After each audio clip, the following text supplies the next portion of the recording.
Next हम bye multiplication पढ़ेंगे। हमारे पास कोई भी दो मैट्रिक्स दिए होंगे, उनको हमने मल्टीप्लाई कैसे करना है ये हम देखेंगे।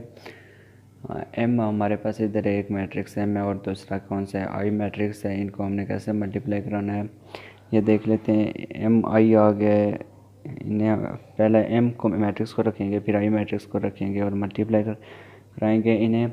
मल्टीप्लिकेशन का फर्स्ट जो रूल है वो ये है कि if the number of column of matrix is equal to the number of rows of matrix B. हम उनको तभी मल्टीप्लाई करा सकते हैं जब मैट्रिक्स ए के कॉलम मैट्रिक्स बी की कतारों के बराबर होंगे। मतलब कि जो मैट्रिक्स ए के कॉलमों की तादाद होगी, अगर वो मैट्रिक्स बी की कतारों की तादाद के बराबर होगी तभी हम उन्हें मल्टीप्लाई आपस में करा सकते हैं, वरना उनको मल्टीप्लाई नहीं करा सकते।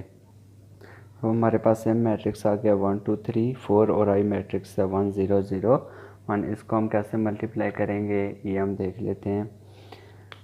इसमें नंबर ऑफ़ कॉलम जो है, ए मैट्रिक्स जो है उसमें नंबर ऑफ़ कॉलम्स कितने हैं, 2 नंबर ऑफ़ कॉलम्स है और नंबर ऑफ़ रोज़ भी कितनी है, 2 हैं। तो हम डेफिनेशन में पढ़ा था कि if the number of columns of matrix is equal to the number of rows of matrix B, तो तभी हम उन्हें मल्टीप्लाई कर सकते हैं। मतलब कि कॉलमों मैट्रिक्स ए के कॉलमों की तादाद मैट्रिक्स बी की कतारों की तादाद के बराबर होगी, उनको हम मल्टीप्लाई करा सकते हैं। अब नेक्स्ट रूल जो है मल्टीप्लिकेशन का वो ये है कि फर्स्ट रो जो होती है उसको हमने फर्स्ट कॉलम के साथ है मल्टीप्लाई कराना होता है। ये जो फर्स्ट रो होगी इसको हमने फर्स्ट कॉलम के साथ फर्स्ट ऑफ ऑल मल्टीप्लाई कराना है। 1 मल्टीप्लाई बाय 1, दरमियान में प्लस का साइन आएगा, फिर 2 मल्टीप्लाई बाय 0।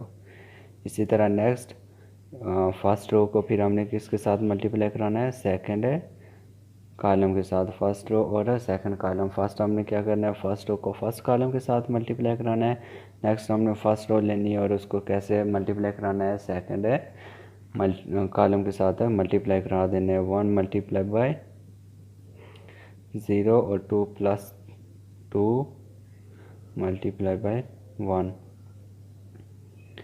नेक्स्ट हमारे पास फिर आएगा सेकंड रो और फर्स्ट कॉलम। अब हमने क्या करना है, सेकंड रो को फर्स्ट कॉलम के साथ मल्टीप्लाई कराना है पहले, और फिर सेकंड रो को सेकंड कॉलम के साथ मल्टीप्लाई करा देना है। 3 को हम मल्टीप्लाई कराएंगे 1 के साथ, 3 मल्टीप्लाई बाय 1, दरमियान में आएगा प्लस, फिर 4 मल्टीप्लाई बाय 0। इस तरह हमने क्या करा देना है, मल्टीप्लाई करा देना है। फिर हमने सेकंड रो को सेकंड कॉलम के साथ मल्टीप्लाई कराना है। 3 multiply by 0 plus 4 multiply by 1। Simple हमने ये काम किया गया। हमने फर्स्ट रो जो थी उसको हमने पहले फर्स्ट कॉलम के साथ मल्टीप्लाई कराया है, फिर फर्स्ट रो को सेकंड कॉलम के साथ क्या करा दिया, मल्टीप्लाई।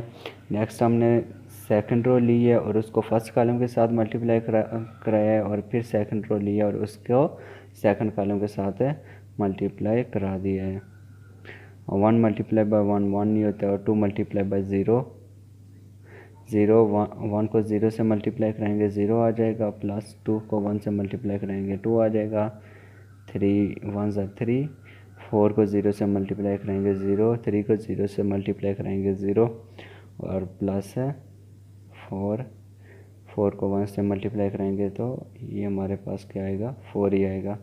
1 प्लस 0 1, और फिर 2 इसी तरह, 3 इसी तरह, और 4 इसी तरह। नेक्स्ट आप लोगों ने इस तरह अपनी बुक खोलनी है और 1.4 एक्सरसाइज में क्वेश्चन नंबर 1 का तीसरा पार्ट, ये मैंने एम आई वाला किया, आपने आई एम वाला, उसके बाद एम एन वाला,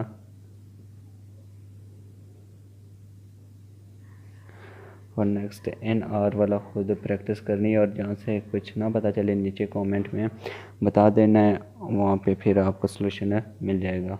जज़ाकल्लाह।